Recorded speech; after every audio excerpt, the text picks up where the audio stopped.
Hey, welcome back to my YouTube channel again. This is Ralph731TV. Okay, sa mga hindi pa po nakasubscribe, pakiclick naman po ang subscribe button at ang notification bell. Okay, our topic for today, nag-react lang tayo sabihin sa puro na tinakikita kong post. May mga bumili po ng KLX 150, diba? Sabi 150, diba? 150. May mga bumili ng KLX 150 pero mga nagrereklamo po. Masama ang loob nila pag naunahan sila ng Badja, XRM at kung ano-ano pang motor na pang on-road. Masama ang loob nila. Okay, at akala nila pag sinabi na itong KLX natin, di ba? Ayan, KLX namin. Akala nila pag sinabing 150, mabilis na. Hindi po. 150 siya off-road bike. Doon siya naka-design, hindi siya pang on-road. Pag sinabi naman 150cc pang on-road, gaya ng rider, yun, mabilis talaga yun, di ba? Ayan po yung KLX 150 namin yan. At hindi namin hinahanapan ng top speed yan kasi alam naman namin kung para saan po ito ginagamit, di ba?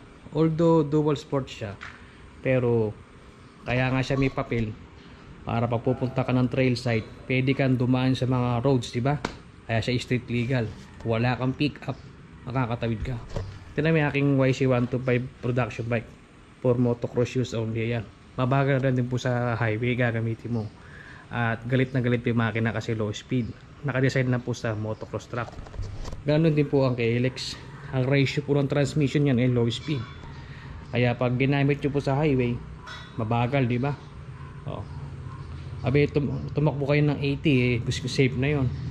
At napansin ko na dati, tinesig namin patakbuhin sa highway ang aming KLX na mabilis.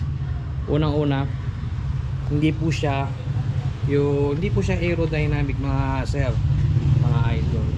Hindi po siya aerodynamic. Kaya tapos mataas ka pa, salpo ka sa hangin. Kaya kung mapapansin niyo pa, pinatakbo niyo ng mabilis, pumapalag yung manibela. So kaya hindi nga po siya tinesign ng pang top speed. Kaya yung iba nagkakamaling bumili, trip lang nila, bibili ng KLX, hindi naman mag-trail. Hanapan pa ng top speed, diba? Hindi. Dirt bike po yan, enduro bike po yan, pang trail po ginagamit yan. Ito ginagamit lang po namin to sa trail, motocross, tsaka ginamit na rin namin sa enduro cross, pero hindi po namin ito sineservice. Okay, lalabas lang po ito pag weekend. Yun lang po ang gamit ng KLX namin. Ma-overtaken kami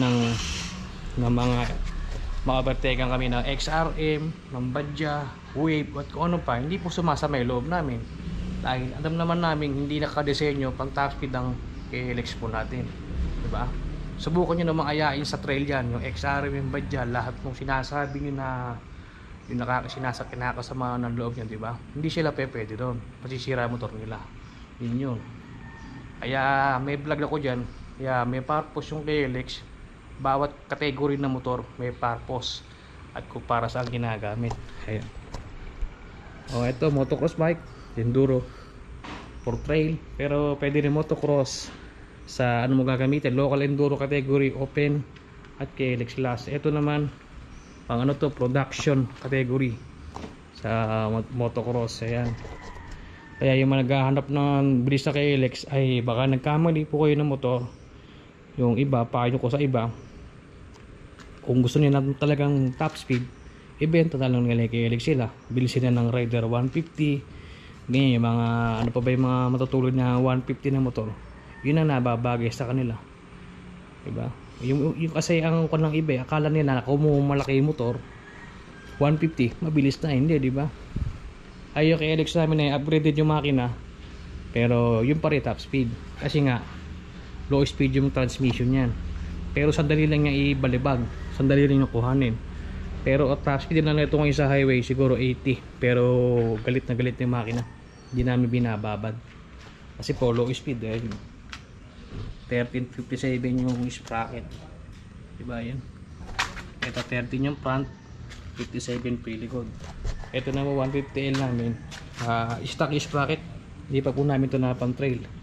So ilang months pa lang sa amin ito, buot itong nabili namin, hindi pa namin nagagamit kasi nung summer busy kami kaka-trail.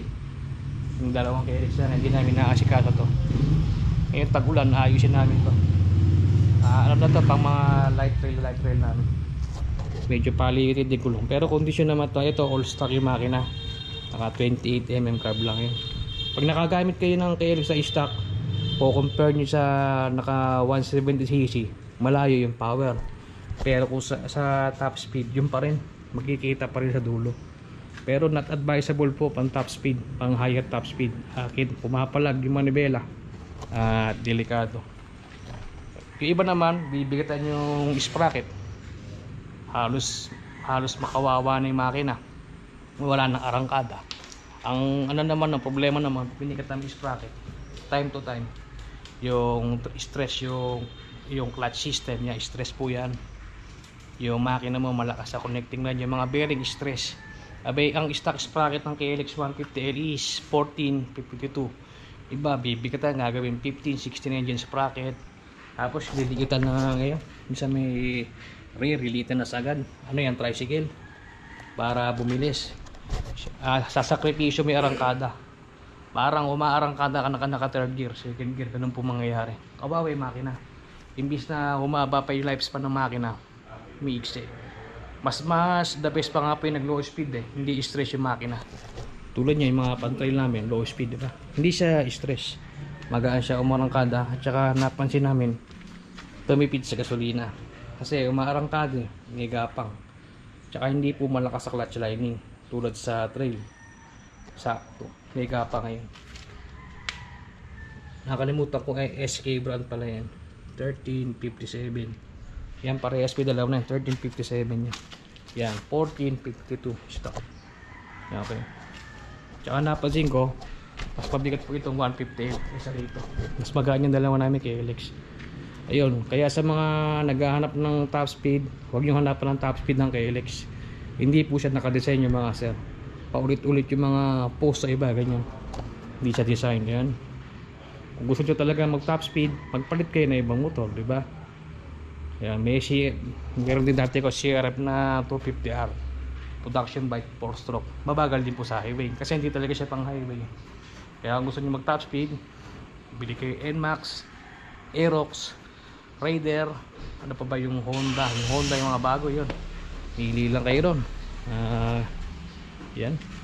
Okay, sa mga di pa po nakasubscribe, at paki-like na rin po pala aking Facebook page, Ralph731, at ang isa kong Facebook page, RR731 Moto Online Shop. Pag kailangan nyo ng KLX parts, PM lang po kayo doon, okay? At maraming salamat po. Paki-subscribe na rin po aking YouTube channel, at paki-click na rin po like, paki-share na rin po ating mga video. Maraming salamat po. God bless to all, KLXer.